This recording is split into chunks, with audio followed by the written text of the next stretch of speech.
Salam alaikum mes frères et sœurs. Oh que cette vie est dure. Oh que cette vie est dure. Même les savants ils le disent. Cette vie elle est dure. Cette vie elle est très très dure.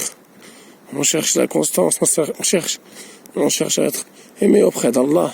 Et on va vivre des épreuves. On va en vivre des épreuves. Mais Allah il nous donne pas une charge qu'on peut pas supporter mes frères et sœurs. Allah il nous donne pas une charge qu'on ne peut pas supporter. Si vous n'avez pas la force de faire la hijra, faites-la pour vos enfants. Faites-la pour vos enfants. Regardez, là je suis en face d'une jamia. Je suis en face d'une école, pardon. Eh ben, cette école-là, il n'y a pas ce qui se passe en France. Il n'y a pas un dixième de ce qui se passe en France. Et c'est les enfants qui n'ont pas les moyens, ont rarement accès à Internet sur leur téléphone. Donc forcément, ils sont écartés de beaucoup de mots. Les petites sœurs, nos petites sœurs, les petites filles ne mettent jamais quelque chose de serré. En tout cas, du moins dans le village où est-ce que je suis, c'est extrêmement préservé. C'est extrêmement respectueux. Alors moi, je vous en prie, c'est un message d'aide, c'est un message de secours. Je suis très très triste et mes larmes peuvent pas s'empêcher.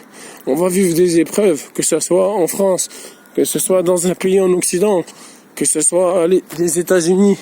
Vous allez être éprouvés. Vous allez pas être éprouvés. Et Allah, il est au-dessus de tout.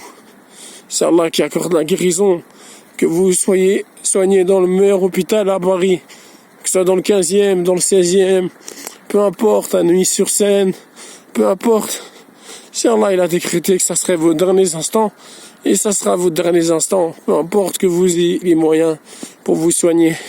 Et une personne dans le pays le plus petit du tiers-monde, avec le moins de moyens, si Allah il a décrété que cette personne-là elle survivrait, malgré que la maladie elle est intense, malgré que la maladie elle monte, elle prend du terrain, la personne elle va vivre. Tout n'est que sous la volonté d'Allah. Et c'est ici que vous allez pouvoir, travailler votre tawhid. Oui, la vie ici elle est dure. Oui, chaque jour il est différent. Oui, c'est pas comme en France, mais alhamdoulilah, quand je vois des enfants ici, eh ben je me dis subhanallah, la différence entre eux et les enfants de France, elle est comme de la lumière du ciel à la terre. Vous imaginez le ciel du ciel, c'est-à-dire il est bas, la terre elle est bas. Imaginez jusqu'au ciel, la différence, elle est pareille entre le jour et la nuit. La différence, elle est totalement, elle est claire, la différence. Les enfants ici, par exemple, à la mosquée, ils vous prennent le Coran, vous les entendez réciter, réviser. Allah ibarak. Allah ibarak. J'ai vu quelqu'un qui lisait le Coran et un enfant, j'ai vu, il était en train de faire sa mémorisation. Masha'Allah, de lui-même. Masha'Allah.